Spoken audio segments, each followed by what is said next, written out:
더 이렇게 노하우가 생겨야 되는 그런 문제도 있는 것 같습니다. 왜냐하면 메인 약정 형태가 조금 더 최근에 도입된 형태이기 때문에 아직 운영을 시작한 지 몇 년이 안 됐거든요. 그래서 이제 커뮤니티 운영이라든지 아마 이런 것들이 기존의 사회적 주택의 노하우에 비해서는 조금 부족할 수 있겠다라는 점을 좀 관찰할 수 있었습니다. 이것은 그 응답자 이전 주거 특성을 좀 살펴본 건데 다들 이제 예상이 가능하시겠지만 주로 이제 아파트. 이것은 아마 그 오른쪽에 점유 형태를 보시면 이전에 그 보증금 있는 월세에 사시거나 아니면 가족과 함께 사시는 경우가 많았기 때문에 가족과 함께 아파트에 사는 경우가 많았을 것으로 지금 추측이 되고요. 다세대 단독 이런 것들에 많이 거주하셨던 것으로 나타납니다. 그래서 일단은 그 가족이나 친척 이 분들하고 많이 사시다가 처음 독립하는 그런 이제 주거 형태로 특화형 매입임대 주택에 거주하시는 경우가 좀 상당수 있겠다 이런 생각을 좀 해볼 수가 있겠습니다. 다음으로 이제 저희 특화형 매입임대 주택에서 가장 중요하게 생각하는 게 입주자 서비스 중에서도 이제 공동체 활성화 이런 부분일 텐데요. 입주민 간의 관계를 살펴보면 보시다시피 사회적 주택 같은 경우에는 한 50% 정도, 그리고 매입 약정은 한 64% 정도가 잘 알지 못한다, 입주민 간에 이렇게 응답을 했습니다. 매입 약정이 조금 더 높았는데 어쨌든지 간에 지금 가반수 또는 가반수 이상이 입주민 간의 관계가 그렇게 친밀하지는 못한 상황으로 조사가 됐고요. 조금 더 구체적으로 저희가 좀 구분해서 오른쪽 표에 살펴봤더니 공급 규모가 조금 적을수록, 그러니까 공급 호수가 적을수록 커뮤니티 공간 이용 경험이 있을수록 또 커뮤니티 프로그램 참여 경험이 있을수록 입주민 간의 친밀도가 높아지는 경향이 나타났습니다. 그래서 저희가 뭐 커뮤니티실 확보 여부, 프로그램의 운영 여부 이런 것들이 직접적으로 뭐 얼마나 영향관계가 있다 이거는 조금 더 구체적으로 살펴봐야 되겠지만 이것을 봤을 때 이제 커뮤니티 공간 이용이나 어떤 프로그램 참여 경험이 입주민 간의 친밀도를 좀 높이는데 영향을 주고 있다라는 것들을 좀 대략적으로 확인해 볼 수 있었고요. 입주민 간의 그 어떤 커뮤니티 역할에 대한 생각을 저희가 또 물어봤었는데 가장 높은 게 함께 사는 사람들의 교류였어요. 의외로. 그리고 거주 불만사항 해결 및 조정, 그다음에 생활규칙협의 이런 순서가 나타났습니다. 이것을 봤을 때 지금 현재 내가 프로그램에 참여는 못하고 있지만 입주민 간의 교류나 자율적인 거주문화 조성에는 굉장히 관심이 있구나 이런 걸 알 수가 있었고요. 실제로 제가 이제 오늘 발표 자료에는 담지 못했습니다만 저희가 거주자 면담이랑 운영기관 면담도 좀 진행을 했었거든요. 근데 거주자 면담도 해보면 사실 이렇게 젊은이들이 바쁘니까 사실 커뮤니티 프로그램에 이제 정해진 시간에 참여하지 못하는 그런 경우도 많고 또 호불호가 있잖아요. 그래서 내가 원하지 않는 프로그램에는 또 참여하지 않는 그런 경향이 있었습니다. 그럼에도 불구하고 좀 내가 사는 주택에서 좀 알고 지냈으면 하는 그런 욕구가 다들 있으셨어요. 그래서 약간 반반인 거예요. 참여하고 싶기도 하고 좀 거리를 두고 싶기도 하고.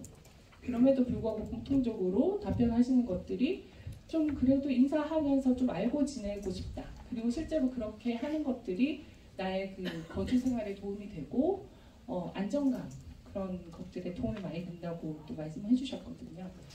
그래서 우리가 이제 특화형 임대주택에 너무 커뮤니티 프로그램에 초점을 두는 것보다도 물론 그런 것도 중요하겠습니다만 왜냐하면 그 사람들을 만나게 하는 어떤 마중물 역할을 할 수 있을 것이라고 보거든요. 하지만 그것보다 더 중요한 것은 입주민들이 좀 자연스럽게 이렇게 만날 수 있는 기회들 그런 것들을 제공해 주는 목적으로서 이제 프로그램 같은 것들이 공급이 될 필요가 있겠다라는 생각이 들었습니다.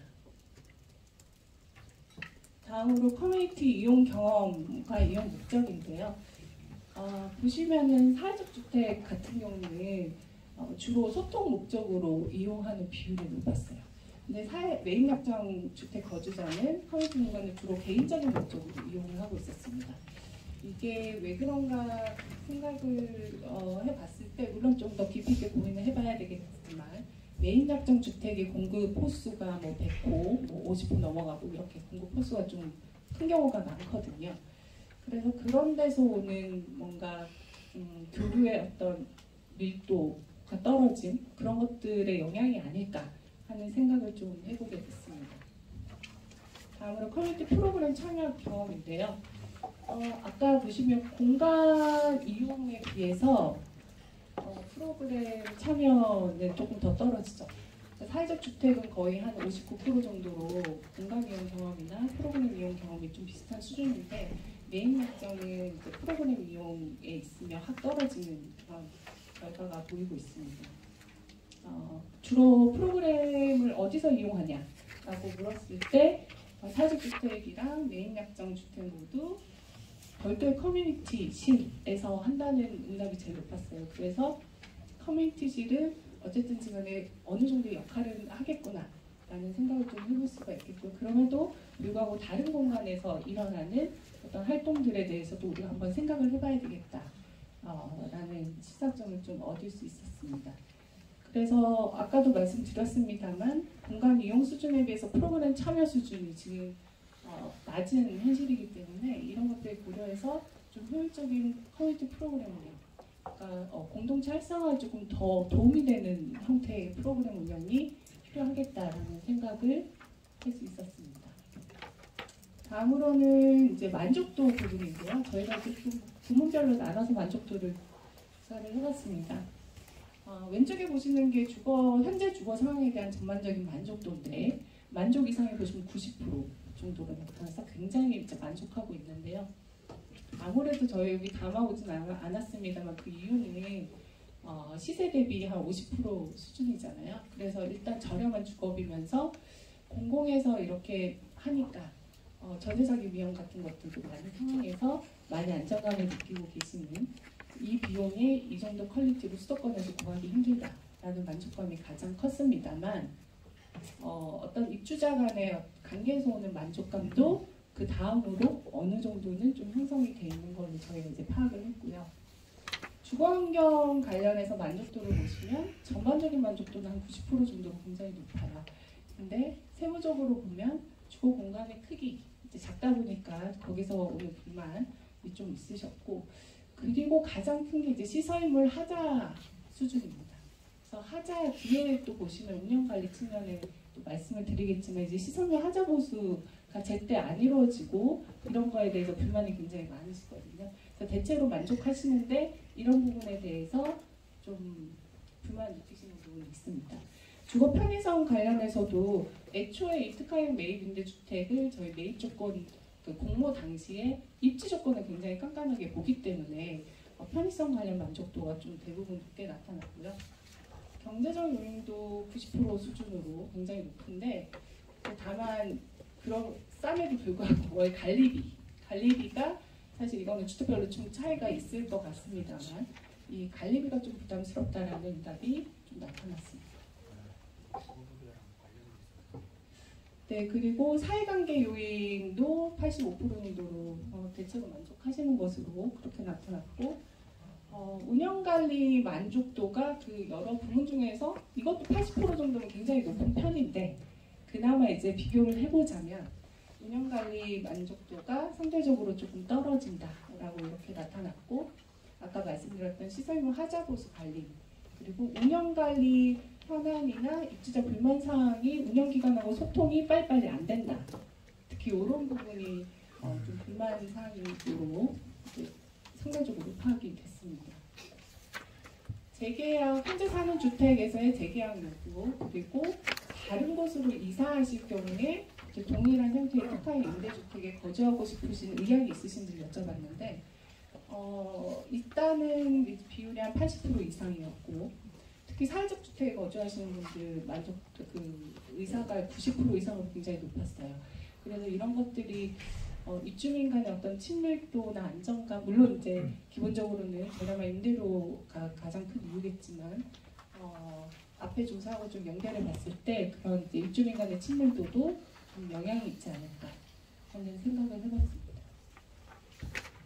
네, 다음으로는 운영기간 점검 평가인데요. 저희 그 지침에 의해서 연 2회 이상 점검하고 2년마다 평가하도록 되어 있습니다. 운영기관의 운영 실태를 저희 공공에서 이제 평가를 하게 되어 있는데요. 원래는 관리감독 주체가 주거복지재단으로 일원화돼 있었는데 22년부터 주거복지재단, LH, SH 이렇게 다원화됐습니다. 요건 주거복지재단하고 LH에서 하는 방식인데요. 일단 2023년도에 실시한 실태점검하고 평가 내용을 간략하게 이제 말씀을 드리면 주거복지재단에서는 임대조건 준수 여부를 중요하게 점검 때 확인을 했었고 밑에 표는 평가 항목인데요. 임대조건 준수, 점검 때 봤던 임대조건 준수하고 더불어서 재정 건전성, 운영관리, 또 커뮤니티, 운영현황 이런 것들을 추가적으로 이제 평가를 하는 방식으로 돼 있고 점수화를 하는 방식입니다. 결과를 보시면 대체로는 이렇게 잘 하고 계신데 특히 재정 건전성 부분에 있어서 이제 보증금을 일부는 이제 LH에 맡기고 일부는 운영기관에서 운영하는 그런 방식이거든요. 그러니까 입주자가 낸 보증금이요. 그래서 입주자가 낸 보증금은 언젠가는 이제 돌려줘야 되는 상황인데 임대료를 LH 이렇게 공공주택 사업자에 맡기는 확보 비율이 좀 낮은 기관들이 몇 군데 있었습니다. 그래서 그런 기관들에 대한 보증금 확보 계획, 이익 내역 이런 것들에 대한 관리, 안정적인 사실 보증금 반환이 지금 중요한 또 이슈 중에 하나가 될 것 같습니다. 그 다음으로 이제 커뮤니티 운영인데요. 사실 이 특화형 매입임대주택이 가장 차별화되는 지점이 커뮤니티 운영일 텐데 이게 기관별로 운영 편차가 되게 좀 심합니다. 일단 공간 확보 차원에서도 이제 주택 특성에 따라서 좀 다르고 운영기관 역량에 따라서도 프로그램 운영하는 정도도 굉장히 다른데 어쨌든 간에 태생적으로 가지고 있는 공간 확보의 문제가 발생할 수밖에 없는 이제 사회적 주택의 한계가 있기 때문에 그 사회적 주택의 공간 확보에 대한 평가할 때는 좀 별도로 할 필요가 있겠다라는 생각을 해볼 수가 있고요. 또 입주자 참여를 어떻게 더 이끌어낼 건가 이런 것들에 대한 고민이 필요할 것으로 보입니다. 다음은 SH에서 하는 방식인데요. SH에서는 LH나 주거복지재단에서 하는 것보다는 조금 더 점검도 그렇고 평가도 그렇고 조금 더 디테일합니다. 물론 이제 SH가 SH 분량 가져간 게 22년 시점이기 때문에 23년도 평가부터 이제 개선된 방식을 적용했다라고 그러니까 한 번 정도 한 거죠. 생각하시면 되는데 디테일하게 좀 관리를 하고 있는 상황이고 빨갛게 제가 표시해놓은 재정 건전성 부분에 특히 점수를 높게 줘서 부채 관리나 연체 관리 반환 자금 이런 것들을 특별히 좀 관리하고 있는 그런 상황입니다. SH 같은 경우는 이런 점수를 기준으로 해서 재계약 여부까지 이렇게 판단하는 기준으로 삼고 있는 상황입니다. 그래서 지금 LH 주거복지재단하고 SH 운영기관 점검 평가를 좀 비교를 해보면 일단 SH 방식의 가장 큰 차이점은 입주자 만족도 조사를 어쨌든지 간에 간단하게라도 해서 반영한다는 점이에요. 근데 지금 주거복지재단하고 LH 쪽에서는 그 만족도 조사, 그러니까 결국 입주자가 사실은 이 커뮤니티 운영이나 이런 만족도, 내가 이 주택에 사는 것들을 좀 평가할 수 있어야 되는데 그런 것도 좀 반영되고 있지 못한 한계가 있습니다. 하지만 SH에서는 조금 반영하려고 하는 시도를 하고 있습니다. 그럼에도 불구하고 이제 커뮤니티 항목을 보시면 제가 비교를 해놨는데 운영기관이 제출한 서류로 확인 가능한 범위에서만 이걸 평가하고 있어요. 그래서 만족도 조사는 하지만 그게 사실은 직접적인 평가에 영향을 미치는지는 조금 이제 따져봐야 되는 거죠. 그래서 저희는 결국에는 거주하고 있는 그 입주자가 커뮤니티에 대해서 평가하는 것이 맞지 않나. 그래서 그걸 바탕으로 운영기관에서 실질적인 개선 방안을 찾아가는 게 또 도움이 되지 않나라는 생각을 하고 있습니다. 네, 그래서 현재 운영기관 점검 평가 한계를 정리를 해보면 앞으로 또 신규로 공급되는 물량은 더 입주자 유형이 다양하잖아요. 그래서 다양한 주거공간, 주거서비스에 대한 평가를 해야 되는 상황에 놓여 있습니다. 그래서 거기에 좀 대비를 해야 될 필요가 있겠다라고 말씀드리겠고요. 그리고 기존에는 운영기관이 제출한 자료에 좀 의존해서 그 평가를 하다 보니까 좀 한계가 있었습니다. 그래서 이런 것들을 좀 효율적인 방식으로 제고할 필요가 있겠고, 무엇보다도 입주민의 어떤 그 주체로서의 평가에 참여하는 것들을 좀 고려를 해볼 필요가 있겠다고 말씀드리겠습니다. 그리고 현재 그 결과를 어떻게 반영할지에 대한 그 구체적인 내용이 없거든요. 인센티브를 어떻게 줘야 될지, 필요하다면 좀 어떻게 제재란 표현 좀 그렇습니다만 어떻게 도움을 줘야 될지 뭐 이런 것들에 대한 지금 좀 구체적인 논의가 필요한 상황입니다. 이건 앞에 제가 좀 정리했던 내용하고는 좀 결이 안 맞을 수도 있는데요. 저희가 이제 면담이랑 뭐 이런 것들을 진행한 내용들을 쭉 봤을 때 앞으로 특화형 임대주택에서 어떤 것들을 좀 고려를 해야 될지 이런 것들을 좀 간단하게 정리한 것입니다. 일단은 앞에서 제가 말씀드린 것처럼 거주자들이 다 거의 대부분 너무 만족하는데 운영관리 부분에서 좀 불만족이 두드러지게 나타나거든요. 특히 시설하자 보수 문제라든지 그거는 물론 이제 공사의 어떤 그 미흡한 대응 문제도 좀 크겠습니다만 연락이 잘 되지 않은 운영기관도 상당수 이제 존재하는 것으로 저희가 이제 파악이 됩니다. 어쨌든지 간에 공사가 해야 될 역할, 그리고 운영기관이 해야 될 역할, 그리고 입주자로서의 지켜야 될 어떤 의무, 이런 것들에 대한 책임 범위라고 해야 될까요? 이런 것들이 좀 정리가 될 필요가 있겠습니다. 그런 차원에서 운영기관의 업무 범위를 좀 명확화할 필요가 있겠다라고 말씀을 드리는 거고요. 그렇게 해야 주택별 서비스 편차 생기는 거를 조금 방지할 수 있지 않겠나 하는 생각을 하고 있습니다. 그리고 무엇보다도 이 사업의 키는 운영기관인데요. 운영기관이 사실 지속 가능하게 잘 하실 수 있게 도와드리는 게 가장 중요합니다. 그래서 이 지속 가능한 운영관리가 어떻게 이루어질 수 있을까에 대한 고민을 상당히 많이 해야 될 것으로 판단이 되는데요. 일단 인력이 부족하다 보니까 대응이 좀 미흡할 수 있고, 시설 하자 수준에 따라서 하자 보수 비용이 과도하게 발생할 수도 있는데 공공주택 사업자가 빠르게 그 대응을 안 해주면은 이제 재정 부담이 이제 많이 큰 상황에서 그 지속 가능성이 좀 떨어질 수 있는 운영기관 입장에서 부담인 거죠. 이제 이런 문제들을 좀 전반적으로 좀 제도적으로나 어떤 정책적으로나 좀 보완을 하고 운영기관에서도 노력을 좀 하셔야 될 것 같다는 생각을 하고 있고요. 그리고 무엇보다도 입주자 입장에서는 수요 맞춤형 주거 서비스를 어떻게 잘 제공받을까, 이게 좀 중요할 텐데 일단 그 사회적 주택에서의 일단 커뮤니티 공간 확보 문제가 있습니다. 그래서 그럼에도 불구하고 공동체 활성화를 어떻게 효율적으로 할 수 있을까, 이런 문제를 좀 고민을 해봐야 되겠고요. 그리고 앞으로 다양한 유형들이 더 많이 나올 텐데 여기에 따라서 주거 서비스를 어떻게 효율적으로 공급할 건지 이런 문제 한번 생각을 해봐야 될 것 같습니다. 시간이 너무 지체돼서 죄송합니다. 이상으로 발표를 마치겠습니다.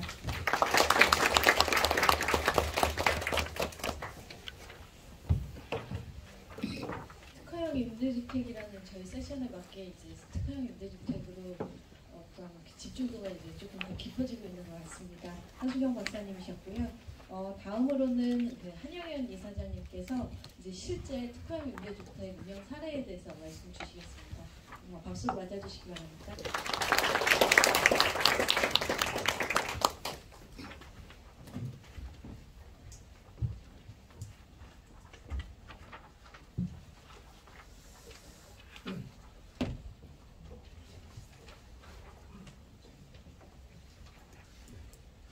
안녕하십니까.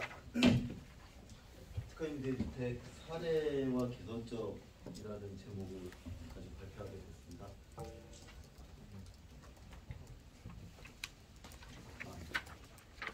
마을가지주택동자 한명입니다. 애초에 그 순서를 보고 또 처음 이제 망했구나 이런 생각을 했습니다. 시간 밀리고 그러면 시간이 해야 사실 PP를 나름대로 이제 그러면은 사례 개선점 이거 하나하나 하기 힘드니까 막 섞어서 해야겠다, 한꺼번에 다 넣어야겠다 생각이 드는데 하여간 뭐 그래서 열심히 해보겠습니다. 그 오늘 발췌는 일단은 기존 임대주택하고 특화임대주택의 기본적인 차이점이 무엇인지에 대한 기본적인 저희 인식에 대해서 좀 말씀을 드리고, 그 사례 그리고 이제 마지막에 좀 이렇게 정리해서 말씀드리는 방식을 하겠습니다. 보시는 곳은 성산동 저희 키움주택이라고 하고 있습니다.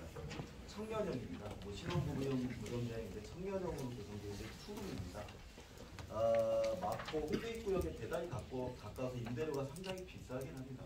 투룸에 청년이 들어오기 좀 어려움이 있고 저희가 기존에 미혼모 지원 네트워크라고 곳과 함께 긴급 피난주택 같은 것들을 했었는데요. 그래서 여기에는 바로 옆에 또 미혼모 지원 네트워크가 위치하고 있고 해서 미혼모를 지원하는 키움주택 뭐 이렇게 컨셉을 잡고 조성을 했고요. 그래서 201호실은 커뮤니티실로 조성을 했습니다. 커뮤니티 공간에는 놀이방, 뭐 이렇게 북카페 등으로 활용을 해보자라고 해서 현재까지 운영을 하고 있습니다. 그런데 오래오래 같이 살았으면 좋겠다라고 했는데 정말 오래 살지 못하고 이번 1월 31일 날 퇴거를 하셨습니다. 저희 여기 오래 같이 살고 같이 살면서 우리 그 자산형성 지원금에서 보증금도 같이 매칭해가지고 지원해서 마련해서 나갔으면 좋겠다라고 이제 같이 협력해서 일을 했는데 한 서너 달 임대료가 안 들어오더라고요. 그래서 찾아가 보고 미진에 대하고도 연락하고 해보니까 아이가 어린이집을 안 오더라. 그래서 몇 번 계속 가보다가 안 되겠구나. 그래서 이제 경찰하고 문 따서 퇴거를 했습니다. 미수금이 한 160만 원 정도였었고요. 퇴거를 해서 짐들을 다 빼고 이제 보시는 것처럼 뭐 이제 정보비도 엄청나게 쌓여있고 그랬는데 갔다 오면서 용달차로 이제 그 짐은 할머니 댁으로 가져다 드리고 그러면서 갔다 오면서 차 안에서 엄청나게 많은 고민과 여러 가지 얘기들이 오갔어요. 야 이게 뭐냐? 라는 거하고 안쓰럽다 뭐 이런 거하고 이게 어떻게 돼야 되는 거야? 이게 맞나? 하는 생각들 여러 가지를 했습니다. 마을가짐은 일반적인 임대차 관계에서 그 무서운 임대인의 위치에 있습니다. 뭐 비록 전대이긴 하지만요. 임대인의 위치에 있지만 또 입주자들한테 계단 청소 뭐죠 공과금수나 뭐 이렇게 하는 입주자의 뭐 피고용인의 입지도 같이 가지고 있습니다. 또 거기다가 입주자의 사정을 좀 속속들이 알게 되고 속속들이까지는 아니어도 알게 되고 공동체를 지원하는 공동체 지원자의 입장도 같이 갖고 있습니다. 그러니까 이것을 보고 우리가 퇴거를 어떻게 보면 이거 뭐 강제 집행 같은 걸 하게 된 거 아닙니까? 근데 저희가 이제 뭐 임대료를 상당히 많이 못 받긴 했지만 야 이게 정말 기존과는 다른 새로운 관계가 만들어지고 있고 우리는 그 혼란한 상황 속에 있다. 이런 것을 아주 그냥 몸으로 느끼게 됐습니다. 기존의 공공임대주택이 취약계층에게 물리적인 공간 이것을 단순히 진짜 수적인 것, 양적인 것을 채워야 되는 것에서 이제는 다른 관계로 그러니까 입주자의 주거 서비스를 공급하고 그들의 좀 더 사회적 관계와 네트워크에서 정착할 수 있는 무언가를 제공해야 되지 않는가 하는 사실은 임대주택의 패러다임의 전환 그리고 다음 세대의 어떻게 보면 테스트베드로 좀 두렵지만 혼란하지만 그 과정에 특화형 임대주택이 위치하고 있다고 생각을 합니다. 이런 특화형 임대주택의 관계 형성의 플랫폼이 되는 것은 기본적으로 공간입니다. 주거 공간에 있어서는 사실 이제 이슈는 딱 한 세 가지 되겠죠. 공간을 많이 잘 확보해야 되겠죠. 그리고 그 공간을 줬더니 뭐 발제해서 나왔지만 어떻게 관리를 잘할 수 있을 것인가. 근데 그 공간을 관리를 넘어서 그러면은 특화형이라고 했는데 그 컨텐츠나 차별성이 있는 특화된 공간으로 어떻게 운영할 수 있을까 이런 고민을 하지 않을 수 없게 됩니다. 지금 보시는 건 이번에 특화형으로 하게 된 예스티즈존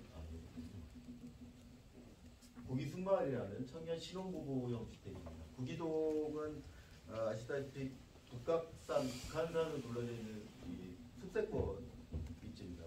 유명한 포창동이 부촌이기도 하죠.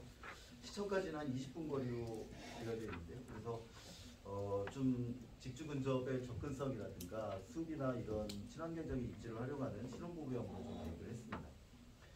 근데 이것의 특징이라면은 커뮤니티 공간이 220평에 달합니다. 그리고 개별 창고가 80평 정도 됩니다. 신혼부부를 위해서. 그리고 그 외에도 이제 옥상 정원이나 숲놀이터도 좀 신경 써서 만들려고 합니다. 1층에는 종로구청에서 키움센터가 좀 들어오기로 이 주택을 통해서 공공임대주택의 그러니까 신혼부부 이런 게 좀 아이디어란 모델이 좀 됐으면 좋겠다는 생각을 먼저 했고요. 주민들이 참여하는 공동육아는 또 우리 또 여러 가지 고민을 하고 있는데 공동육아 외에도 공공의 돌봄 지원과 함께 결합된 그래서 정말 마을형 아이 돌봄의 커뮤니티가 좀 만들어지면 어떨까 이런 고민을 했고요. 거기에 숙세권, 숲놀이터 이런 것들을 창작활동의 전문적인 협동조합하고 함께 뭐 숲놀이터, 창작공방 뭐 이런 것들을 좀 한번 같이 결합을 해봤으면 좋겠다라고 생각했습니다. 이 평면을 보시면 대충 도로변 이게 잘 보실까 모르겠어요. 도로변의 1층에 보면은 종로구 키움센터는 사실은 여기 지하 1층으로 되어 있죠. 1층으로 되어 있는데 도로변에 일단 경사지에 1층으로 외부하고 접대되어 있습니다. 처음에는 북카페로 계획을 했습니다. 그 아이들이 장난감 교환하고 책 교환하고 이런 것들로 하고 정보를 나눈 공간으로 근생으로 계획을 했는데 아무래도 종로구 키움센터의 접근성을 고려해서 이 키움센터가 들어오게 됐고요. 외부 계단을 통해서 1층으로 올라가면 쿠킹 스튜디오로 연결이 됩니다. 한 50평 정도 되는데요. 거기는 이제 폴딩도어로 이제 마당으로 연결되고 마당 건너편은 키드아트 뮤지엄이나 GX이 위치하게 됩니다. 자세히 보시면 도로하고 있는 1층은 지하 1층, 뒤에 후면에 배기동은 지하 2층이 됩니다. 그러니까 경사지를 좀 활용을 해서 레벨을 좀 조정을 하면은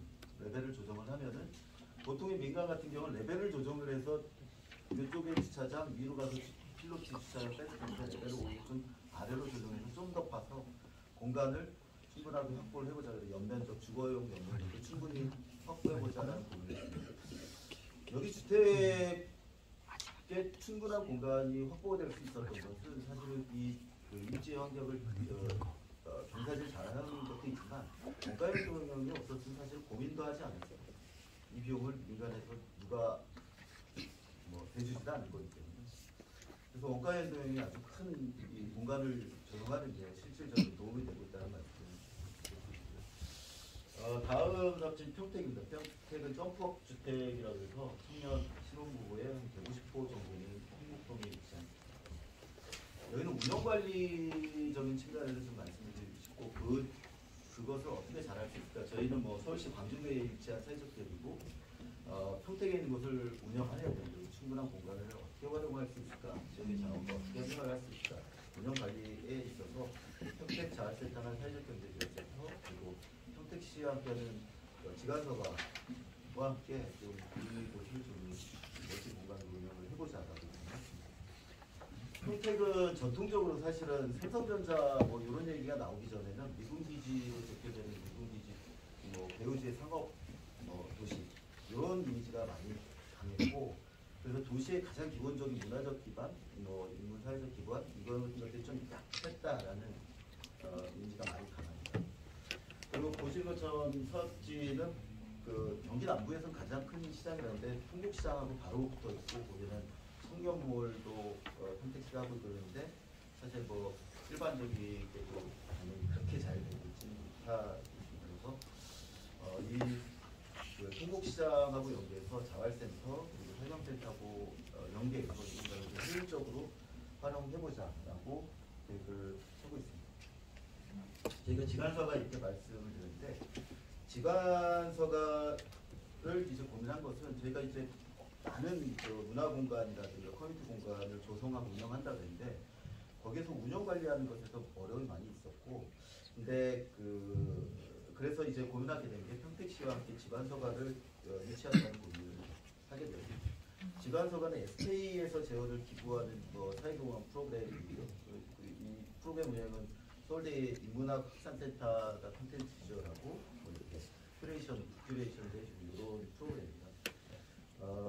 평택시하고는 SK하고 이제 그 업무 협약을 완료하고 이제 1호적 개관을 앞두고 있는데 그래서 운영 재원에 있어서 이렇게 평택시 그리고 그 민간의 사회적 공헌 부분을 좀 끌어오고 지역사회가 공간을 좀 효율적으로 윈윈해서 운영할 수 있는 것으로 좀 효율적인 상생적인 운영을 좀 고민해 보려고 하고 있습니다.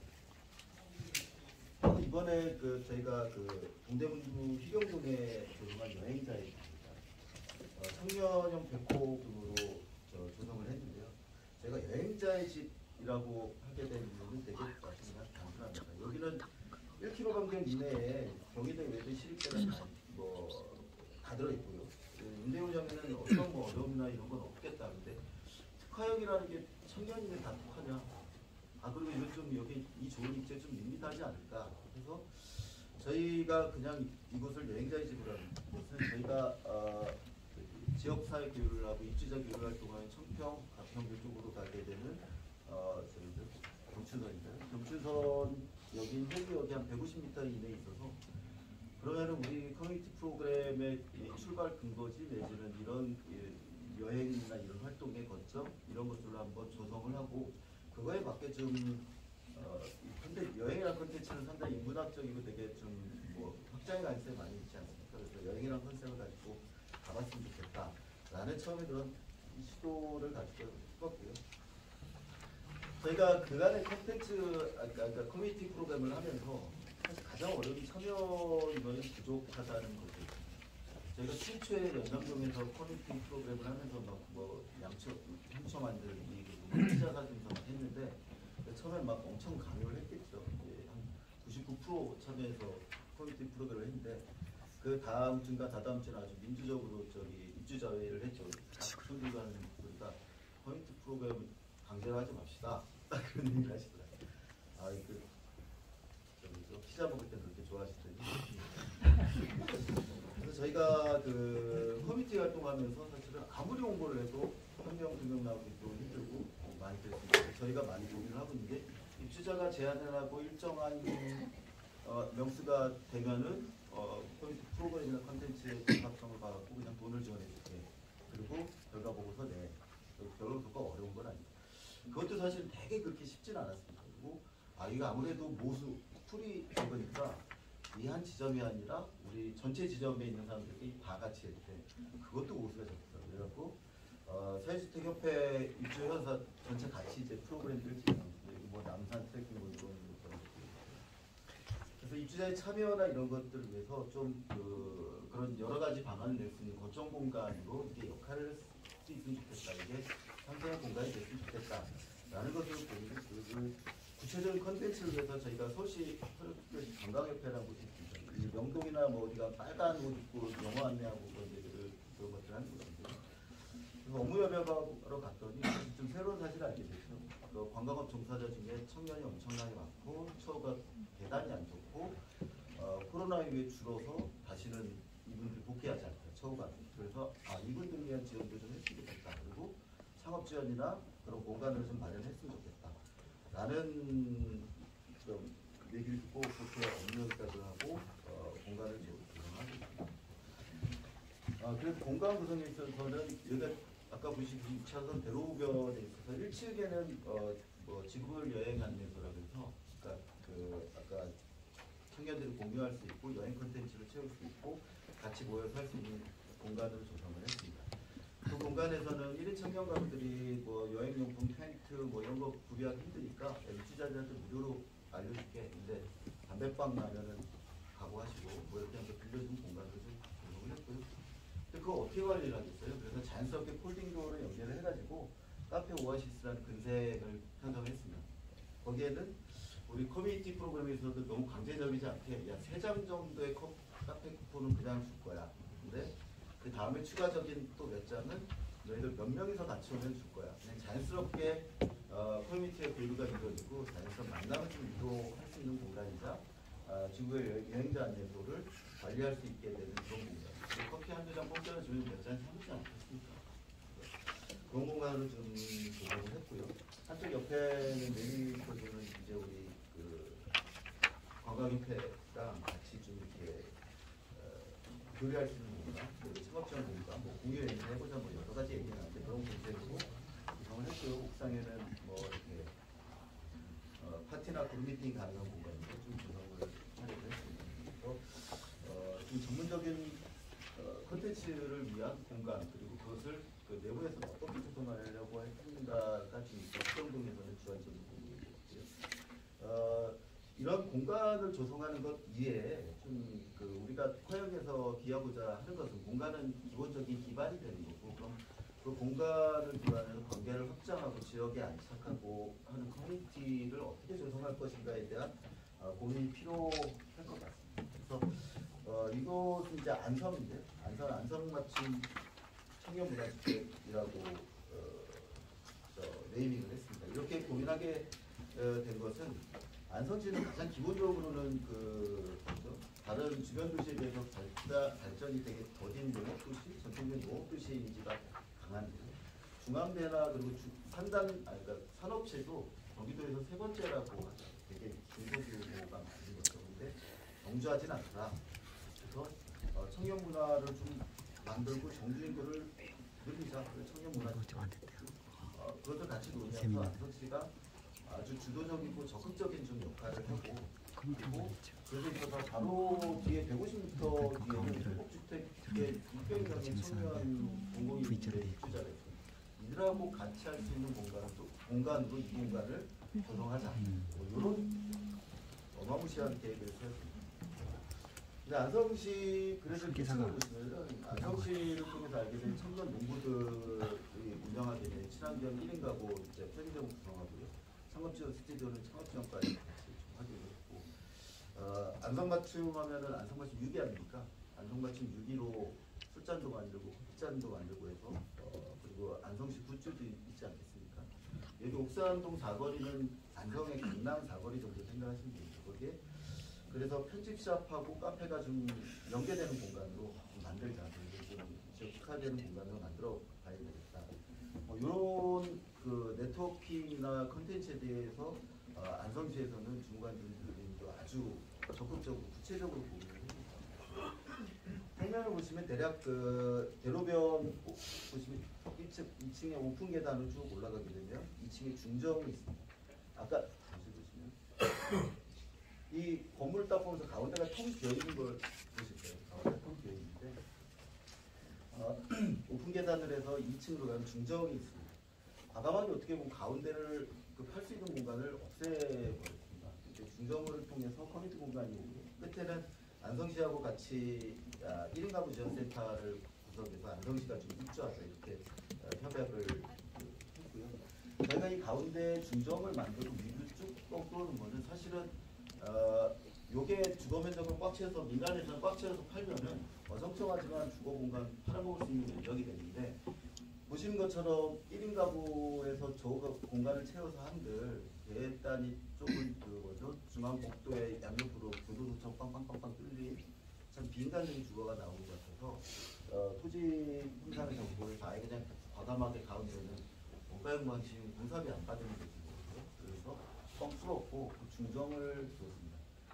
그런데 그렇게 다 버리자니 너무 아까워서 맨 꼭대기층 맨 위에는 볼록 튀겨나온 스카이 라운지 같은 피트니스 센터하고 그걸 뒀습니다. 그죠? 룩탑 카페를 뒀습니다. 룩탑 카페는 자연스럽게 이제 유로에서 옥상 라운지로 좀 이어지게 했는데, 이곳에 좀 사치 같은데 별도의 사실은 엘리베이터를 줘서 외부인들도 피트니스 클럽하고 룩탑, 그러니까 바로 뒤에 500호의 그 청년 행복주택 입주자들도 같이 활용할 수 있는 공간으로 별도로 독립해서 좀 갈 수 있었으면 좋겠다라고 봅니다. 어떻게 보면 그 임대주택을 통해 지역 거점을 만들고, 그래서 지역 청년들하고 연계할 수 있는 공간이 되고, 그 관계를 확장하는 데서 공공이 안성시가 적극적인 역할을 수행을 할 수 있게 만들 수 있는 것은 사실 특화형 임대주택이라는 것이 있었기 때문에 기획을 하고, 그래서 적극적으로 같이 소통을 하고 이런 말도 안 되는 공간을 만들어 보겠다고 하고 낼 수 있었다고 생각을 합니다. 섞어서 이렇게 말씀드렸는데요. 그래서 효과와 제한, 이렇게 일단 조금 부실없이 했으니까 제한 정리를 해보자고. 일반적으로 공동주택 감정평가 99.5% 거래 사례 비교법이라는 것을 통해서 합니다. 그리고 전용 면적당 얼마 이렇게 표현이 됩니다. 그러니까 좀 비인간적이고 주거 면적을 빽빽하게 채우면은 더 많은 수익을 얻을 수 있는 게 기존의 감정평가 사례로 당연합니다. 그래서 여기서는 커뮤니티성이나 지역성, 필요성, 인간적인 평면 구성 이런 것은 아무 의미가 없고 주변 거래 가격 제곱미터당 얼마이기 때문에 얼마의 제곱미터를 뽑을 수 있는가가 가장 중요한 가치가 되어요. 이렇게 어떻게 민간에서는 팔 수 있는 공간을 커뮤니티 공간으로 만들 수 있게 새로 발걸음을 뗀 게 어떻게 2024년 특화형 임대주택의 원가 연동형 뭐 다들 이렇게 설명을 하셨는데 저희 사례로 보시면은 이걸 버리고도 할 수 있게 맞는 게 사실 원가 연동이에요. 토지 가격이 적당하고 적당한 공사이다. 그러면은 빈간적인 걸 버릴 건 버리고 야 어렵더라도 꼭 공간을 만들어야겠어 필요해하는 적극적으로 만들어서 그것이 반영돼서 조성을 해야 우리 앞으로의 임대주택 그리고 그것의 그 천병을 달고 있는 우리 그 LH라든가 그런 공사들이 해야 할 역할이고 인간이 협력해서 할 수 있는 것이라고 생각을 합니다. 그래서 시장에서 돈이 안 되어도 필요하다면 운영력이 적절하다면 이제 그 시작을 뗐고 그 평가도 그렇게 받고 있다고 생각을 합니다. 여기서 조금 디테일하게 이렇게 말씀드리면 공간 관리하고 콘텐츠에 대해서 말씀드렸는데 여기 조금 좀 디테일하게 말씀을 하나 드리고 이게 사실은 그냥 팩트와 인텍트가 좀 다르기 때문에 평택인데요. 저기 커뮤니티 공간은 3층입니다. 이게 바닥 땅이 한 500평가량 되니까 어마무시한 넓은 공간이에요. 여기 아마 공용관리비는 수백만 원이 나올 거예요. 가구마다 전산하면은 이거 밀란이라 이런 민원 상당히 많이 나옵니다. 커뮤니티 공간인데 우리 사용 안 할 테니까 저기 이거 관리비 빼주세요 이런 민원이 실제로 나오고 안 돼요 그러면은 SH공사에 LH공사에 민원 전화를 넣고 안 되면 사실은 심지어는 사실 이게 아까 말씀드렸듯이 임대차 관계가 아니라 대단히 이상한 관계가 되는데 그 신문사에서 알리기도 하고 이렇게 관리하는 엉뚱한 놈들이 어딨어 이런 식으로 신문사국에서 소통도 많이 하고 되는데 그러면은 저희가 여기서 고민하는 게 아까 말씀드렸죠 지관서 간의 SK에서 지금 하고 SK의 인문학 큐레이션하고 막 그런 카페형 도서관이 있으면 지역에 상당히 명분이 되리라고 생각하고 그거를 미끼라고 그러나요 거죠 미끼 상품 그렇게 하고 1층에 이 커피숍에서는 커피를 많이 팔아먹겠죠. 지관서가에 갖고 올라가는 케이터링. 이것을 운영해서 사실은 여기에 공간의 관리비나 이런 것을 충당을 할 수 있다, 해야 된다고 생각을 하고 있죠. 1층 뭐 사회적경제 매장에는 관리 좀 더 많이 내자. 시세 50% 가니까. 이렇게 어느 정도의 컨센서스가 있다고 생각을 하고. 사회적경제지원센터가 있고, 사회적경제지원센터 하고 좀 인문학 도서관하고 너무 이렇게 좀 사회적 경제 제품하고 잘 어울리니까 자연스럽게 연결해가지고 거기도 엉뚱한 근세는 하나 또 거기서도 좀 임대를 책정해서 주민들의 활용도하고 사용자의 그러니까 선택적인 과금이라고 하죠. 사용 안 하는 사람은 어떻게 보면 많이 커피를 사 먹어서 돈을 내서 관리비를 충당하고 그렇지 않은 사람들은 그냥 저렴한. 그리고 여기서 입주자들 기본적으로 부담해야 되는 것은 3층에 있는 커뮤니티를 GS로 뭐 이런 거 정도 되지 않겠나. 게다가 1층에 우리 저희 아까 말씀드린 자유활동 커뮤니티를 위해서 제공하는 기본 음료 쿠폰 그리고 플러스 커뮤니티 쿠폰 이렇게 제공을 하면은 관리비가 더 나온 거에 있어서도 좀 저항이 덜하지 않을까? 제가 이렇게 디테일하게 그 설명을 드리는 이유는 커뮤니티 공간이 이제 조성이 됩니다. 거기에 사람과 서비스가 제공이 돼요. 거기 돈이 무조건 들어가게 되는데 그리고 아까 말씀드린 대로 사용하는 사람 안 사용하는 사람에 대한 차별적인 과정은 사실 대단히 중요한 부분입니다. 그래서 저희 같은 경우 무조건 아주 적극적으로 근색으로 다 하게 해줘라. 근색으로 할 수 있게 돼야 된다. 라고 저도 이제 뭐 LH 가서 뭐 자문도 하고 이렇게 얘기는 하는데 그런데 사실은 이번에 넣었던 근색이 내부로 이어진 것은 단 하나도 없습니다. 단 하나도 없습니다. 저희가 몇 군데만 이제 저희가 매입을 해가지고 분쟁을 하자. 돈도 없는데 큰일 났어요. 기억이 있는데 LH 입장에서는 임대료도 받을 수 있는 공간을 그냥 다 주거공용을 편성을 해버려가지고 임대료도 안 받는 그냥 주거공용을 편입이 되어 있습니다. 이게 뭔가 좀 잘 모르겠는데 사실 인계동 같은 경우도 청년 이 주택으로 딸기라고 진짜 짧게 하는데 그 공간도 사실 주거공용인데 현대 편의점이나 이런 걸로 운영되고 있는 것을 좀 그 근생활하면 어떻겠나 이런 제안을 했는데 아직 좀 어려움이 있습니다. 아무래도 매기주의 특정되지 않고 실무적인 게 정리가 안 되니까 담당자나 지사에서 대단히 어려움이 있었으리라는 생각이 듭니다. 근데 그리고 이제 다음에 아까 말씀드린 관계 확장에 대해서 말씀드렸습니다. 특화형 임대주택은 공간이 기본이고요. 그리고 관계가 확장되고 지역 활성화로 되어져야 되는데 관계 확장의 맥에 있어서는 지자체 역할이 아까 말씀드린 대로 대단히 중요해요. 안성시 사례 말씀드리면 저희는 이번에 땅 검토하면서 좀 이렇게 혹시 안 오셨나 모르는데 불필요한 토지를 엄청나게 많이 검토했습니다. 도시재 등지 이거 갖고 하면 안 돼요. 그거 다 받고 뭐 공도지역의 도시철장 뭐 이거 받으시면 안 돼요. 안 되는 거 막 수십 개를 검토했습니다. 그리고 지역별, 유형별로 보고 결과적으로 그게 열심히 했더니 사실은 사회주택 계획이 이제 뭐 해서 되고 있는데요. 국토부에서 공모용 공공임대주택인데 그걸 추진하고 있는 걸로 알고 있습니다. 지자체가 적극적으로 역할을 해서 좀 맞추면 그리고 지속 가능한 형태의 공공임대주택이 됐으면 좋겠다고 고민하고 있는 것으로 알고 있습니다. 그것에 대해서 조금 더 넘어서 우리 특화형에 있어서도 지자체하고 같이 하는 공모사업 같은 것에 커뮤니티 지원을 한다든가 조금 더 세분화된 고민 가치고 커뮤니티로 활성화할 수 있는 것에 대한 지원이 좀 더 부가적으로 고민이 돼야 될 것 같습니다. 그래서 저희는 광진구 기업인데요. 저희가 그러니까 관계를 확장할 수 있는 네트워크에 있어서는 사실은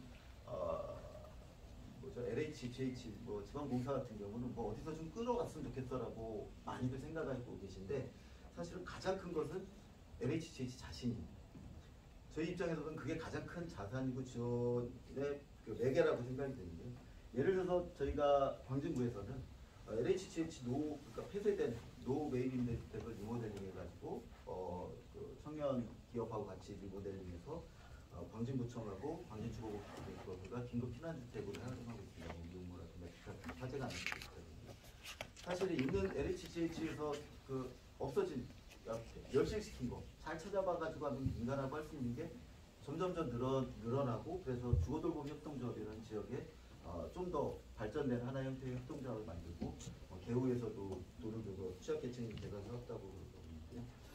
보시면 아까 말씀드렸던 것처럼 저희가 추진하고 있는 안성 바로 뒤에는 600호의 청년들이 살고 있습니다. 근데 이들하고 같이 공간을 조성하자고 했는데 구체적으로 조성하면서 아까 맨 위에 그 지역 공유 공간은 설계 미팅하면서 다 없어졌습니다.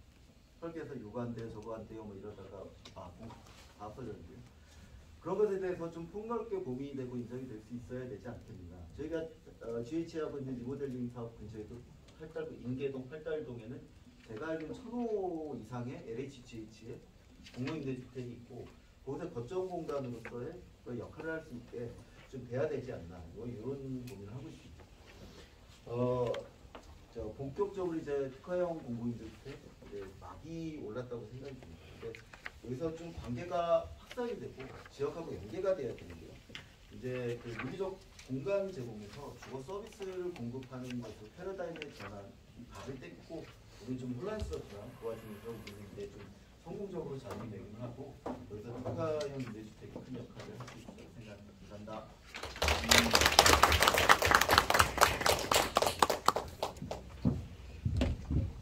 저희가 한 5분 늦게 시작을 했는데요.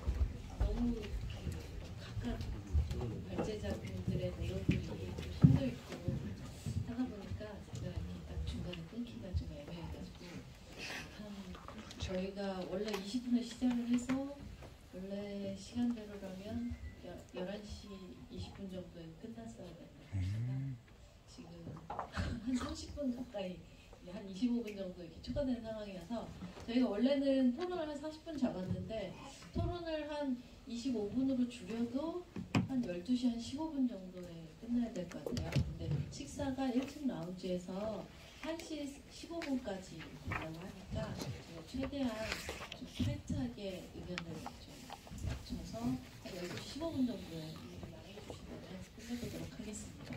그러면 오늘 토론자분들이랑 발제자분들 빨리 착석을 해주시고 빠르게 시작을 해보겠습니다.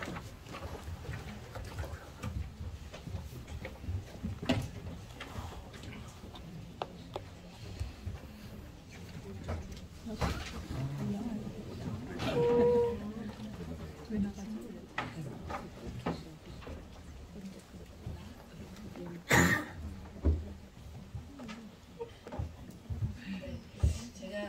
처음에 시작할 때 제 소개를 드렸는데요. 저는 건축공간연구원의 공간문화본부 그리고 주거문화연구단을 맡고 있는 성은영입니다. 반갑습니다. 오늘 지금 발제자분들은 이제 각자 발제를 하시면서 소개를 주셨고요. 오늘 토론자분들 소개해드리겠습니다. 국토교통부 주거복지지원과에서 유근명 사무관님 오셨습니다. 장애와 인권 발바닥 행동의 활동가이신 김정아 활동가님 오셨습니다. 재단법인 동천의 김윤진 변호사님 오셨습니다. 그리고 한국사회가치연대기금의 장지연 실장님 오셨습니다. 지금 토론자분들이 한 5분 이내에 발언을 해주셔야 되거든요. 그래서 한 3분 정도 써주시면 좀 좋을 것 같고요. 일단 제 생각에는 그 특정 테마형 임대주택에 좀 관련돼 계시는 관련돼서 김정아 활동가님이 먼저 말씀을 주시고 사회적 경제 주체들의 이제 역할이나 이런 부분들에 대해서 장지연 실장님이 좀 말씀 주시면 좋을 것 같고요. 그 다음에는 지금 특화형 임대주택이 앞으로 나아가야 될 방향들에 대해서 제도적 법적인 문제들을 좀 짚어주시고 방향들을 좀 김윤진 변호사님이 좀 제시 주시면 좋을 것 같고 이제 이 특화형 임대주택이 아무래도 이제 앞서서도 말씀 주셨지만 좀 사업과 정책과 같이 가다 보니까 이런 전반적인 의견들에 대해서 조금 정리 차원에서 유근명 사무관님이 좀 말씀을 주시면 그리고 이제 저희가 그 중에서 조금 더 심화적으로 이야기해야 될 부분들에 대해서 좀 발제자분들한테 좀 말씀드리고 Q&A를 한 2개 내지는 3개 정도 받는 걸로 빠르게 한번 진행을 해보겠습니다. 그러면 처음 이제 김정아 활동가님부터 좀 말씀 부탁드립니다.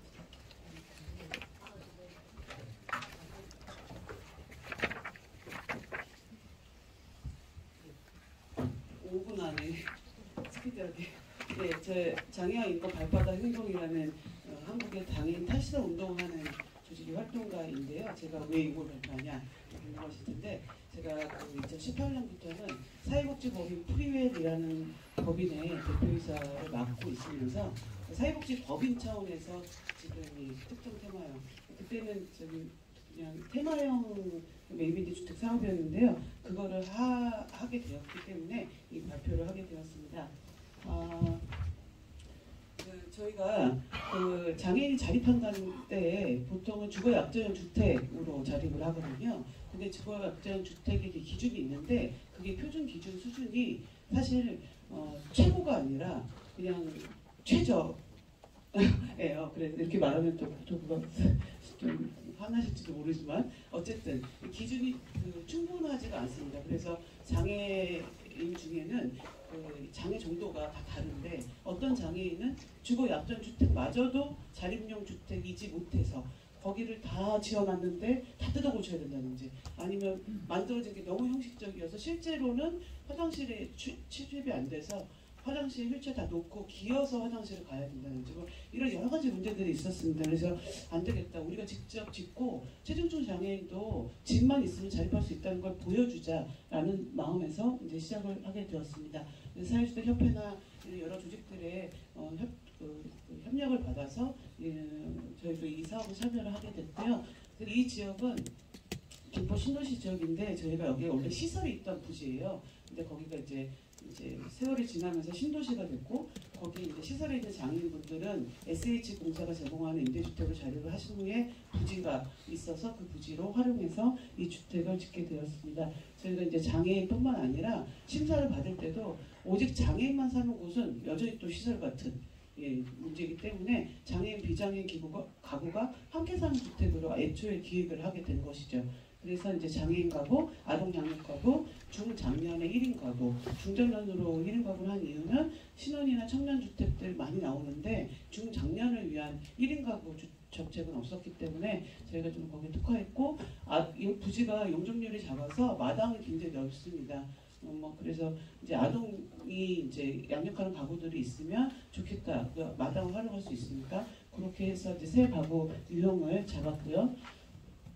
근데 여기 이제 만약 혹시 자료가 공유될 수 있으면 나중에 공유됐으면 좋겠는데 장애인을 위한 여러 가지 아이템들이 많이 나왔습니다. 근데 이제 다 설명하면 없으니까 제가 생각을 해보면 보통 이제 장애인용 그 가구라고 생각했을 때 비용이 더 들 것이다라고 충분히 예측 가능하잖아요. 근데 이제 LH에서는 그 감정 평가를 할 때 그런 것들을 고려해 주시지 않더라고요. 그리고 저희가 예를 들어 스프링클러를 그러니까 장애인이 대피하는데 여기 있는 스프링클러가 의무가 아니니까 법적으로. 근데 장애인이 대피할 때 사실 방법이라고 하는 게 뭐 왕관기 타고 내려올 것도 아니고 보조인이 누가 이렇게 해줘야지 탈출을 할 수 있는데 그건 그 보조인 마음에 의지를 해야 되는 거잖아요. 그래서 최대한 할 수 있는 게 스프링클러였다고 하는 것을 해외 논문에서 찾고 그런 것들을 이제 집어넣으려고 했더니 이제 그런 것들은 비용이 책정이 안 된다든지 그런 문제가 있었고요. 그리고 저희가 이제 화장실이 문이 2개예요.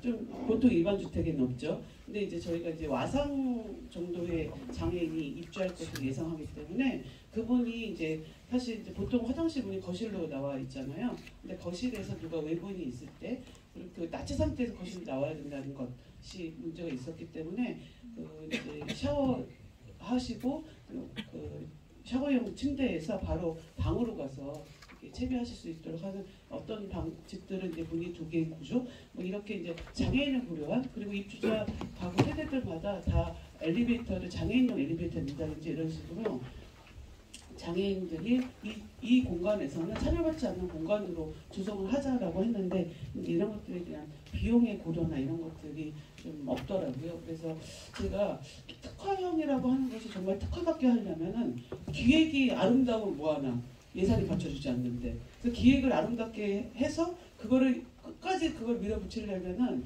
이 사업자가 굉장히 그 비용을 많이 내야 돼요. 손해를 봐야 되죠. 근데 이게 사회복지 법인이잖아요. 근데 이 사회복지 법인의 기본 재산은 정부가 관리를 합니다. 그래서 이 사업을 참여했을 때 저희 사회복지 법인의 관리 감독 기관인 서울시의 첫 질문은 이거 다 해가지고 LH 주택을 넘기는데 사회복지 법인의 기본 재산이 유지가 되느냐라는 거였어요. 그러니까 그게 돈이 깎이면 안 되는 거죠.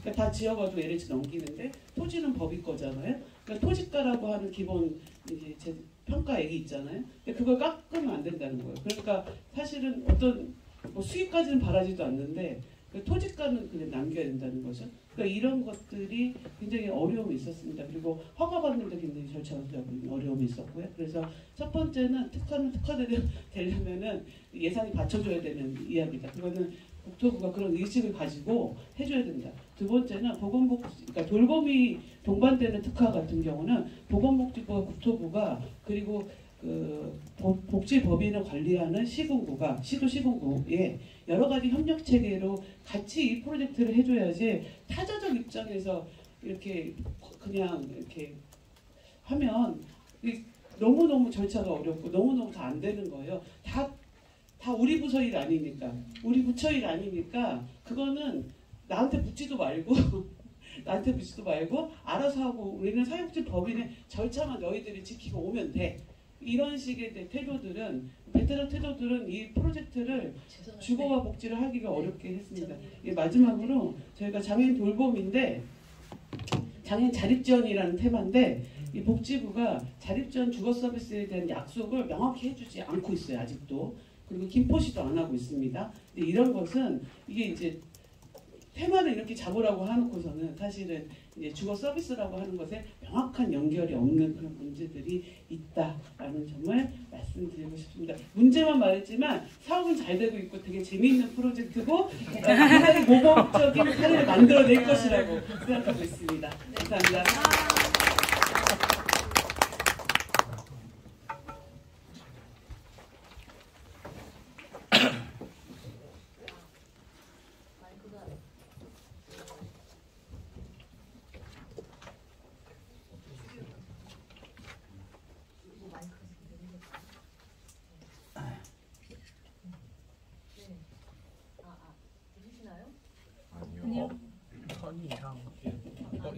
예, 고맙습니다. 제가 원래 마지막 순서여가지고 발표 시간을 어떻게 하면 영으로 수렴시키나 하고 긴장하고 있었는데 이 마지막 계신 분의 이심전심으로 제가 최대한 거두절미하고 가보겠습니다. 그 사회 방금 말씀드린 그 특화형 임대주택 자금 조달을 고민하는 사람들이 어떤 생각과 이야기를 하고 있나 그거를 말씀드리고 싶은데요. 이 자금 공급 관점에서는 특화형 임대주택은 엑시트 모델이 분명하다는 게 장점이에요. 그러니까 저희는 보통 주택을 분양하잖아요. 사회주택은 분양을 하지 않습니다. 그러면 투자자가 돈을 넣어서 돈을 50년 동안 서서히 빼내는 수밖에 없는 거예요. 그러니까 이제 그런 투자자는 없다.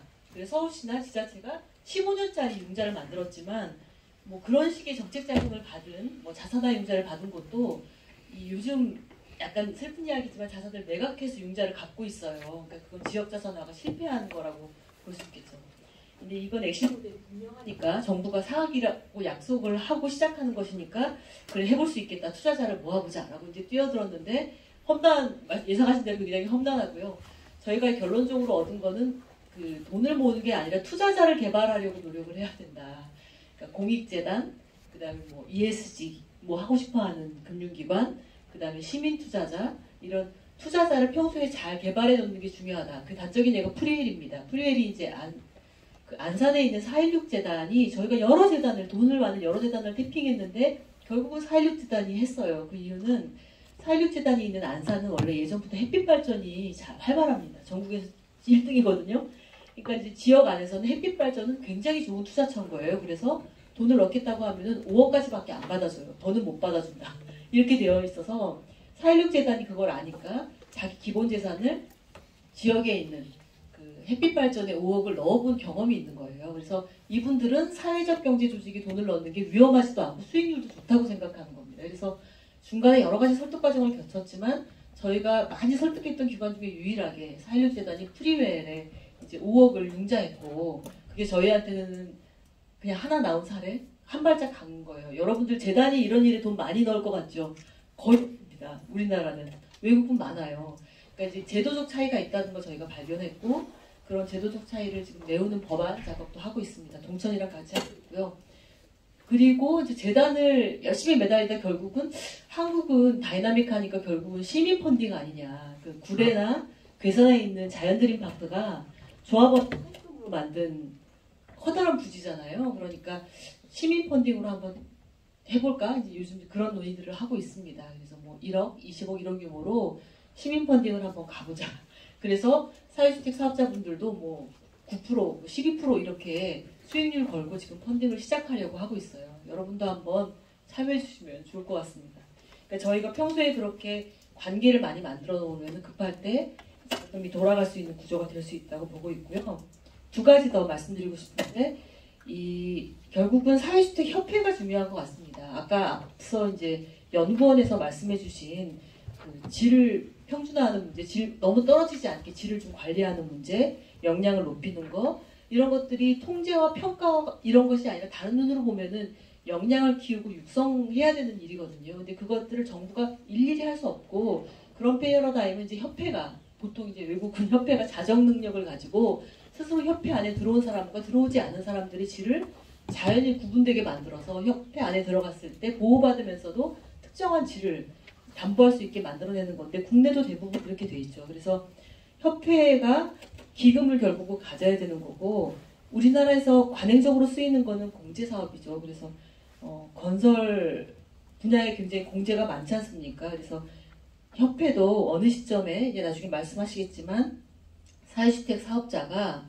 또는 뭐 공공주택 관리 사업자가 정의되고 법안에 지위가 확보되는 시점에는 그런 사업자들의 협회가 공제 사업을 할 수 있다라는 규정을 좀 가지고 공제 사업을 통해서 보증, 융자, 아까 말씀하신 하자 보증, 융자, 뭐 손해보험, 손실보상 그리고 마을과 집에서 했던 그 입주자 대상의 융자와 자산 형성 지원 이런 뭐 적립형 공제 굉장히 다양한 금융 상품들을 다루려면 금융을 전면적으로 하는 그리고 이 생리를 좋아하는 사람들이 필요하다고 생각합니다. 그래서 사회주택 협회가 공제 조직으로 이제 컸겠다는 전망이 좀 필요한 것 같고요. 마지막으로는 매입 그 특화형 임대주택은 엑시트 모델이 분명해요. 근데 사회주택은 다양한 것이고 아까 회장님도 이것 말고도 다양한 모델들이 있다 말씀하셨는데 그것들을 뒷받침하려면 이 엑시트 모델이 약한 것에 부합하는 자금 공급을 어떻게 설계할 건가에 문제가 있는데요. 그 영국 같은 경우에는 커뮤니티 엑시트라고 표현을 해요. 근데 이 커뮤니티는 지역사회일 수도 있고 직원들일 수도 있고 조합원일 수도 있고 어쨌거나 그 사람들 이걸 굉장히 잘 아는 이해관계자들이 결국은 인수하는 구조로 외부에서 자금이 들어가서 사업을 만들고 리스크를 줄여놓으면은 지역사회에서 인정받으면 사랑받으면은 나중엔 지역사회에서 돈을 거기다 집어넣는 구조잖아요. 그래서 공동체 주식을 발행하는데 공동체 주식이 돈을 집어넣으면은 그 은행이자 정도의 배당을 받습니다. 그리고 나중에 자기가 돈이 필요하면 그냥 꺼내가는 구조로 해서 지역 안에 그 자산을 형성시키는 그런 주식을 발행할 수 있게 해주는 제도가 있어요. 근데 저희도 나중에는 결국 이제 그런 모델로 가서 좀 사회주택 모델이 다양화할 수 있는 그런 금융 기반이 필요하지 않을까 이렇게 정리를 해봅니다. 네, 감사합니다. 사실 원활한 토론을 위해서는 제가 한 번씩 정리를 해드려야 되는데 시간 관계상 죄송하지만 네, 다음 김윤진 변호사님 모시겠습니다.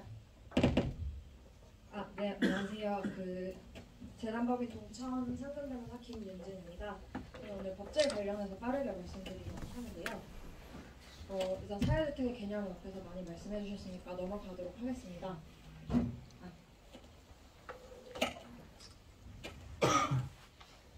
네, 일단 사회주택 관련 법령 1번부터 좀 살펴보려고 하는데요.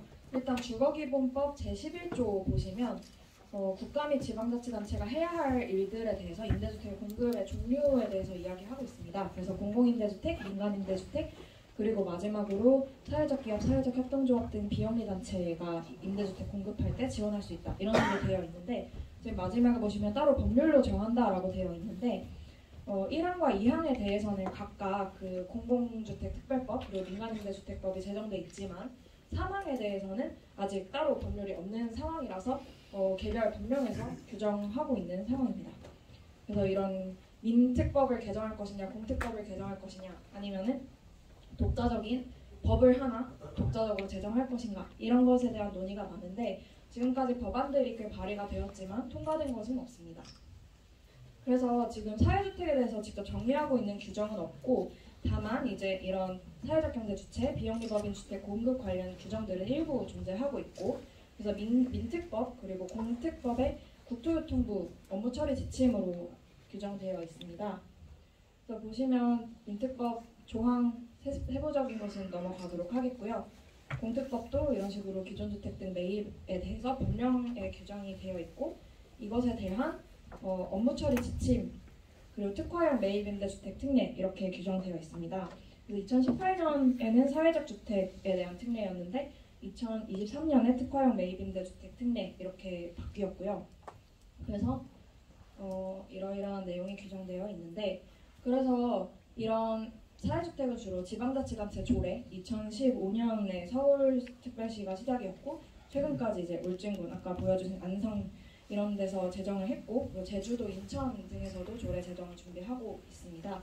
그런데 이제 국토교통부 지침 등에 따라서 주로 공급되어 왔기 때문에 법령상의 일부 근거가 있다고 하더라도 종합적이고 체계적인 근거가 부족하고 정부나 지자체의 그런 변화에 따라서 사업의 지속성이 담보되지 않기도 하고 있다는 문제가 있습니다. 특히 법이나 시행령이나 시행규칙 같은 경우에는 입법 예고가 필수적으로 있어야 되고 그런 일정한 절차가 필요한데 지침 같은 경우에는 유동적으로 변경될 수 있어서 법적 안정성이 적다는 문제가 있고 그리고 범위도 제한적이고 그 명칭과 공급 대상이 수시로 변경된다는 문제가 있습니다. 그래서 앞에서 말씀해 주셨듯이 특화형 임대주택 필요성과 효과, 수요는 충분히 입증되었고 그래서 단순히 물리적 공간을 넘어서 다양한 거주자 삶과 연계해서 삶의 질 근본적으로 향상시킨다는 점에서 이러한 특화형 임대주택을 지속적으로 안정적으로 공급할 필요성이 있는데 다양한 그런 법 제정 방안, 개정 방안이 있겠지만 여기서는 특히 지금 특화형 임대주택 관련 근거 규정이 국토교통부 지침에 있는데 이것을 공공주택 특별법의 법률 차원에서 올려서 규정하는 방안을 이제 연구하고 있습니다. 지금 보시면은 공특법 규정이 많은데 여기 맨 끝에 이제 49조 부분에서 특례 등을 규정하고 있습니다.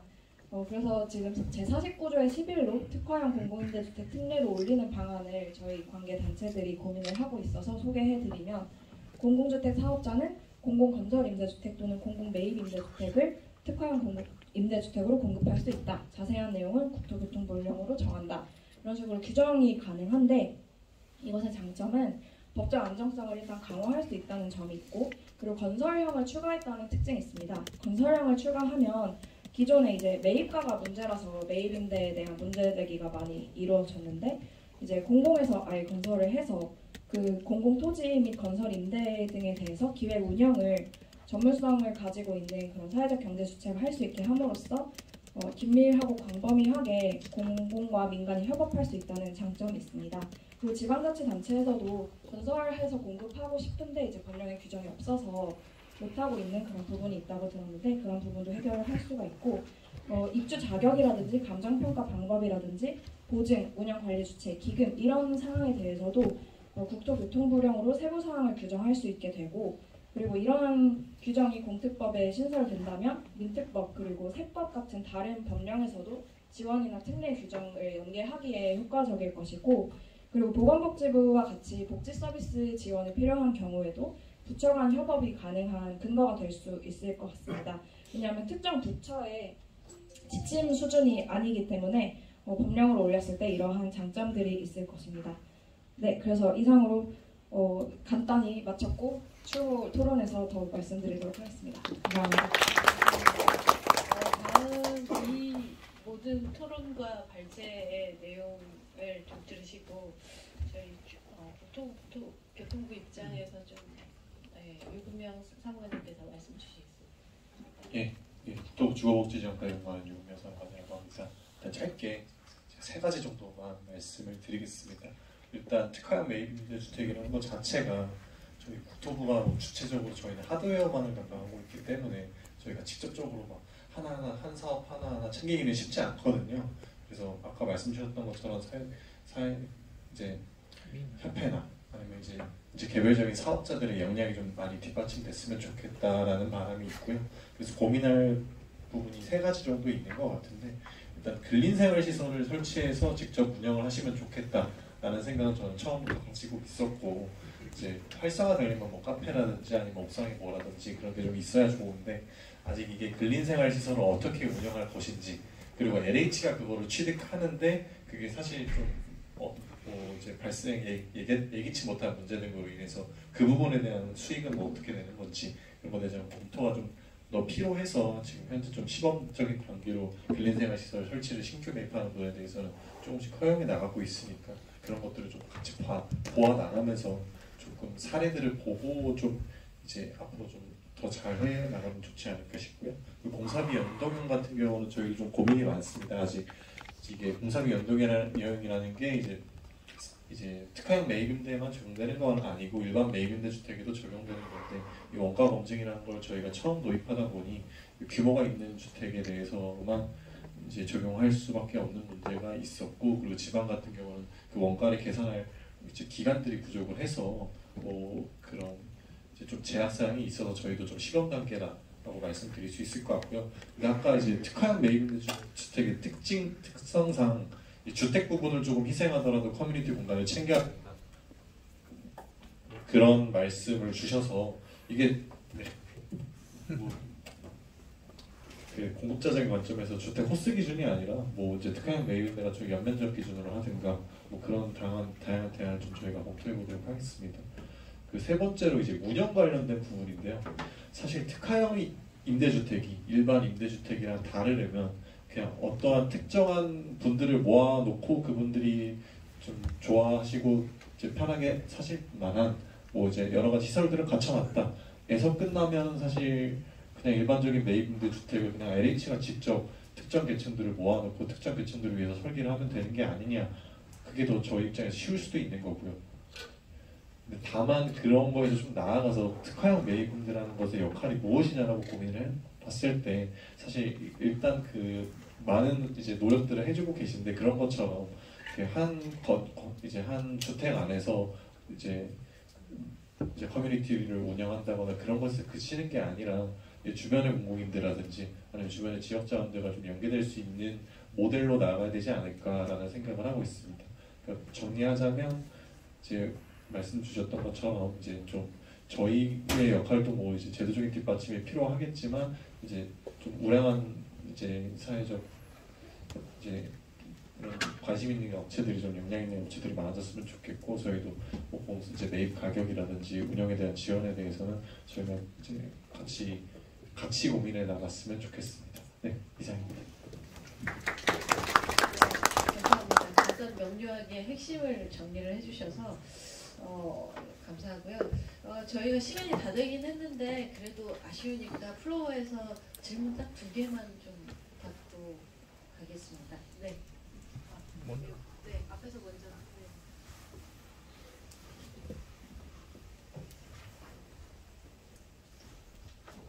사회주택협회 회원사이고요. 특화형 매입 임대가 한 10년 정도 걸린, 올해가 2024년인데 실제로 초기 협회에서 이 모델을 그린 건 2017년입니다. 오늘 여기까지 오게 된데 굉장히 많은 오랜 시간이 왔다라는 거 먼저 좀 말씀드리고요. 일선에서 실제로 특화형 사업을 해보면 아직도 이러저런 어려움이 많습니다. 그래서 예를 들면 감정평가 문제, 근생매입 문제, 운영 관리, 임대료와 관련된 문제, 굉장히 많은 문제가 있는데 오늘은 그 말씀을 안 드리고요.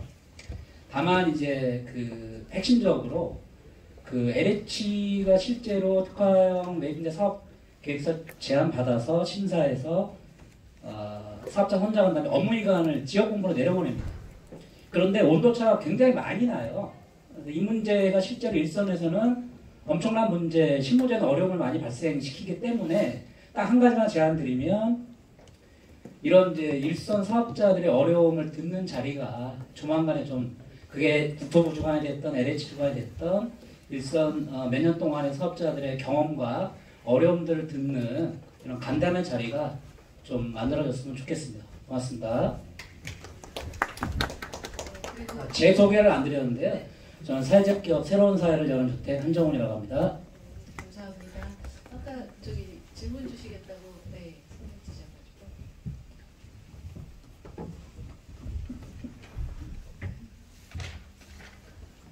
네, 저는 thông 주거상담소의 유현승이라고 합니다. 저는 한술경 연구원님 함께 질문을 드리고 싶은데요. 아까 만족도 조사에서 관리비가 높아서 불만족이다라는 부분이 있었는데 지금 현재 주거급여 기준이 관리비가 포함되지 않아서 불만족인 부분이 있지 않나라는 생각이 들었고요.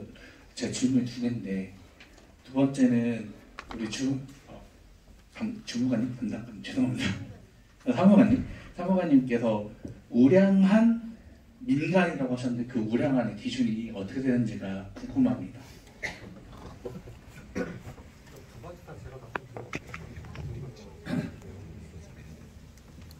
예, 주거급여의 관리비를 포함할 것이냐에 대한 문제는 지금 국회에서 논의가 되고 있고요. 이제 이번 정부에서도 국정과제로 발표를 해서 관리비에 대한 지원 수준을 어느 정도로 할 것이냐, 민간에 거주하시는 주거급여 수급자분들과 이제 공공임대주택에 거주하는 주거급여 수급자분들에 대해서 관리비라는 것에 대한 정의부터 시작해서 저희가 고민을 하고 있다고 말씀드릴 수 있고요. 그리고 두 번째로 말씀드린 우량한 사업자라고 말씀을 드릴 수 있는데 이게 특화형 임대주택이 사실 굉장히 어려운 사업이에요. 왜냐하면 설계 역량도 좀 뒷받침돼야 되고 이게 이제 사실 이게 부동산 PF 사업이기 때문에 PF에 대한 좀 이제 개념도 있으셔야 되고 그런 부분들이 있어야 되는데 사실 이번에도 저희가 많은 특화형 매입인데 심의가 물량이 들어왔지만 이게 사실 업체들마다 역량이 천차만별이거든요. 기본적인 설계 도면에 이제 법적인 요건조차 구비하지 못한 채 설계도면만 제출하시는 업체들이 있는가 반면에 이제 디자인까지 신경 써가지고 이제 많은 것들을 고려하고 제출해 주신 분들이 있거든요. 그런 점에서 이제 전반적으로 기본적인 것부터 시작해서 그리고 좀 고민까지 좀 담겨 있는 업체들이 좀 많아졌으면 좋겠다라는 뜻에서 우량한 업체라는 표현을 줬었습니다. 네. 감사합니다. 죄송한데 이제 시간이 다 돼서 제가 좀 죄송하지만 여기서 조금 정리를 해야 될 것 같고요. 지금 사실 특화형 임대주택의 어떤 공공 측면에서 좀 말씀을 주실 건설과 시행 사업들을 좀 추진하고 계신 분이 2분 오셨는데요. 좀 지역에 좀 입장을 좀 들어보겠습니다. 경기도 그 주택공사에 처장님 와주셨는데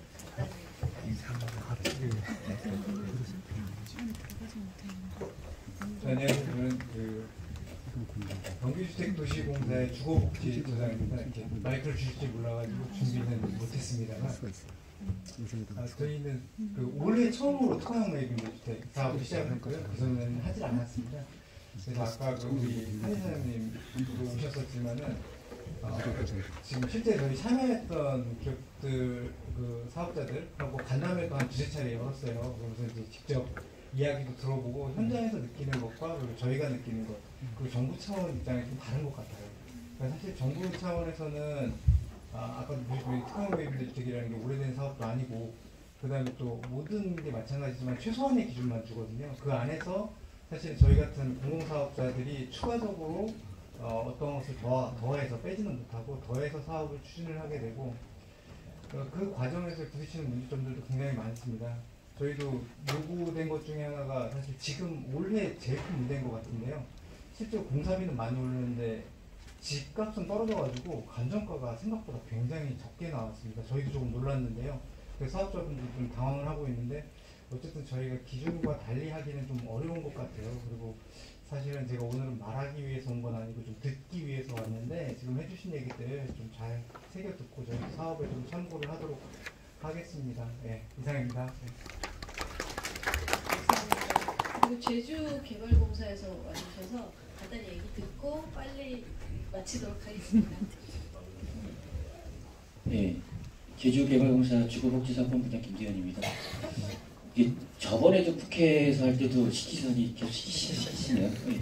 저희가 지금 특화형 저희가 안 하다가 원래 준비를 열심히 했습니다.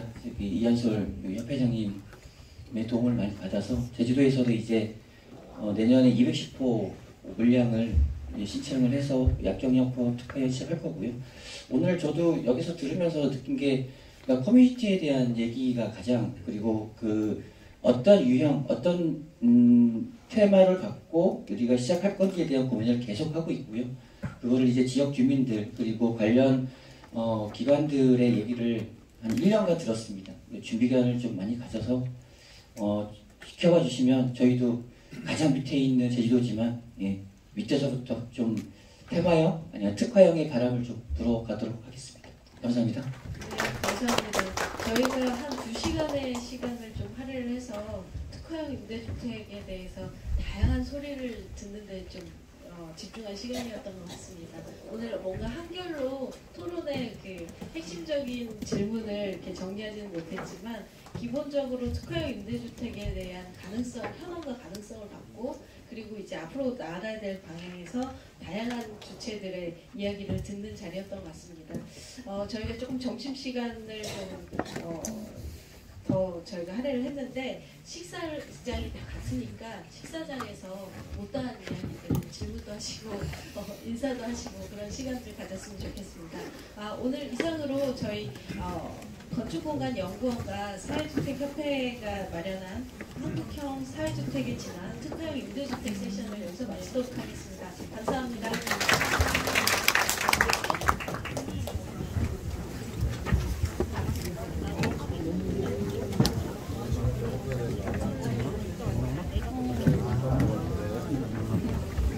밥 드시러 가세요, 같이. 먹으러 갑시다. 근데 목표는 여기가 아닐 거라서. 이거 셀것 같아. 마다 다른다. 야, 나 근데 3? 3이 뭔데?